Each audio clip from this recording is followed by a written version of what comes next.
$92.23. That's where silver closed on January 14th, 2026. But here's what should terrify every paper trader on Wall Street. That represents a 29% surge in just 14 days. 14 days. Not 14 months, not 14 weeks.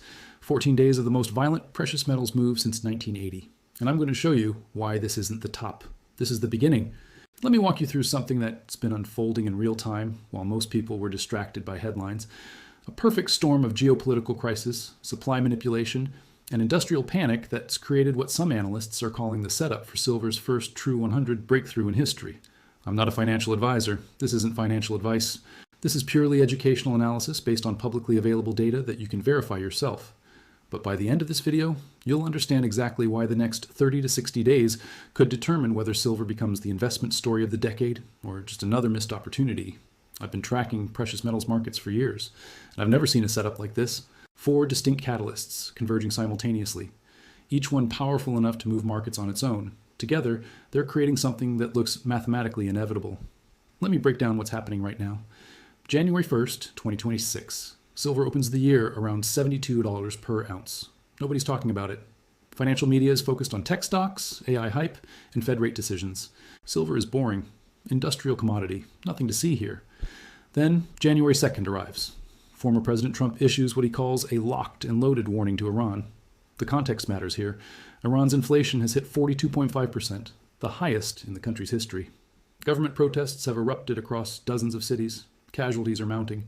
And Trump warns that if Iran's government continues using lethal force against its own citizens, the United States will intervene militarily. The metal markets react immediately. Gold jumps 1.3% to $4,370 per ounce. Silver surges 3.6% to $73.84. But that's just the spark. The real fuel was already in place. Let me show you what I mean. In December 2025, something critical happened that most investors completely missed. China imposed export controls on silver. Not a ban, controls. Meaning China, which produces roughly 12% of global silver supply, just signaled to the world that they view silver as a strategic resource worth restricting. Think about the implication. When a superpower restricts exports of a commodity, they're telling you 2 things. First, they believe domestic demand will exceed domestic supply. Second, they want geopolitical leverage over nations that depend on imports. This is what analysts are now calling resource nationalism, the weaponization of critical materials, and silver just became a weapon. But the China story gets even more interesting. According to market reports, Chinese buyers have been on what one analyst called a frenzy of metal purchases. Not just silver, multiple strategic metals, all at once. This isn't investment demand. This is industrial stockpiling. This is a nation preparing for supply disruptions. Now add the Iran situation back into the mix. By January 8th, protests have spread across Iran. Death toll is rising. According to the US-based rights group Harana, casualties have reached 2,571. This triggers Trump's intervention threat. And here's where the historical pattern becomes crucial. In 1979, during the Iranian Revolution and hostage crisis, gold prices increased 160% over 2 years. Silver went even higher. The Hunt brothers drove it to $49 in January 1980. That was a crisis involving Iran, currency instability, and supply fears. Sound familiar? We're watching the same pattern. Except this time, the numbers are exponentially larger. January 14th, 2026. Silver hits $92.23 per ounce. Gold reaches a record $4,641.40. In a single day, silver jumped $4.97. In just 12 months, silver has climbed over $61. That's a 150% gain in 1 year. But here's what really strikes me about the January move specifically. From January 1st to January 14th, silver gained 29% in 2 weeks. Gold, considered the premier safe haven asset, gained roughly 7% in the same period. Silver outperformed gold by a factor of 4. Why? Because silver isn't just a monetary metal. It's the most critical industrial material in modern technology. Every solar panel requires silver coating for conductivity. Every electric vehicle uses twice the silver of a traditional car. Every 5G tower, every AI data center, every medical device, every missile system, silver. And we're consuming it faster than we're mining it. According to the Silver Institute, we've been running structural deficits for 3 consecutive years, more consumed than produced, every single year. The difference comes from above-ground stockpiles, vaults, reserves, and those are draining fast. According to COMEX data, in January alone, over 5 million ounces were withdrawn from COMEX vaults. 5 million ounces in 1 month. That's not normal profit-taking. That's physical demand overwhelming paper supply. That's the early stage of what happened to the Hunt brothers in 1980. Except this time, it's not two reckless billionaires. This is industrial users who absolutely need the metal. This is nations stockpiling strategic resources. This is investment demand responding to the largest geopolitical crisis since 2008. Now let me show you why the math points to $100. The gold to silver ratio just hit 50.2. Historically, silver trades at roughly 15 to 1 with gold. At current gold prices around $4,600, a return to even a 30 to 1 ratio would put silver at $153. At a historical 15 to 1 ratio, we're looking at over $300 per ounce. I'm not saying we get there tomorrow. But I am saying the ratio is telling you silver is still dramatically undervalued relative to gold.